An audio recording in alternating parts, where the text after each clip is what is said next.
আসসালামু আলাইকুম ওয়া রাহমাতুল্লাহি ওয়া বারাকাতুহু। ওয়া আলাইকুম আসসালাম ওয়া রাহমাতুল্লাহি ওয়া বারাকাতুহু।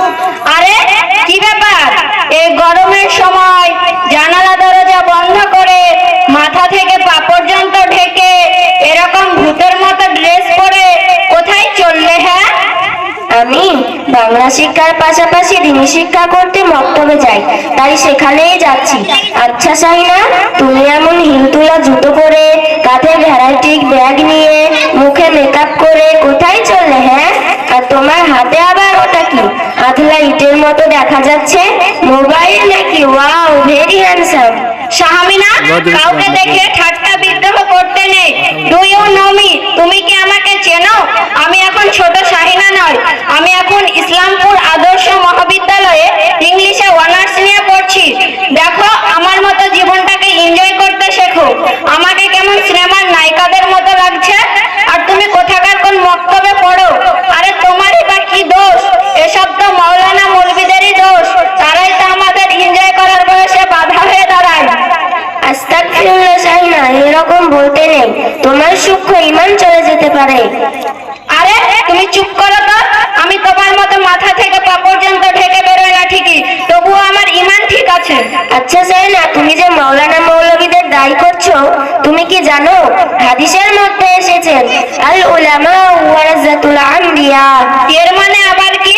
এর মানে হলো সমস্ত আলেমরা নবীদের ওয়ারিসগণ। আচ্ছা শাহিনা, তোমাকে একটা প্রশ্ন করব? হ্যাঁ, অবশ্যই করো, কেন করবে না? তোমার দাদু কি বেঁচে আছেন? হ্যাঁ। তা তোমার দাদুর বাবা কি বেঁচে আছেন? না, তিনি তো অনেকদিন আগেই মারা গেছেন। তা তোমার দাদুর বাবার জানাজার নামাজ কি তুমি পড়িয়েছিলে নাকি তোমার কলেজের কোনো প্রফেসর পড়িয়েছিল? না না, তা কেন, মসজিদের ইমাম সাহেব পড়িয়েছিলেন। এই তো একটু আগেই তুমি মাওলানা মৌলবীদের দায়ী করছিলে। মাওলানা মৌলবী ছাড়া যদি বিয়ে শাদী জানাজা না হয়, তাহলে আমাদের অবশ্যই তাদের কথা শোনা উচিত। আচ্ছা শাহিনা, তোমার বাড়িতে কি কারো বিয়ে হয়েছে? হ্যাঁ, হয়েছে তো, এই তো কিছুদিন আগে আমার বড় আপার বিয়ে হয়েছে। তা কেন? তা তোমার বড় আপার বিয়ে কি তুমি পড়িয়েছিলে নাকি তোমার সিনেমার কোনো নায়ক পড়িয়েছিল? কি হলো, উত্তর দাও, চুপ করে আছো কেন? ক্যাসেট জড়িয়ে গেল নাকি? শাহমিনা, তোমার সাথে আমার কথা বলাটাই ভুল হয়েছে।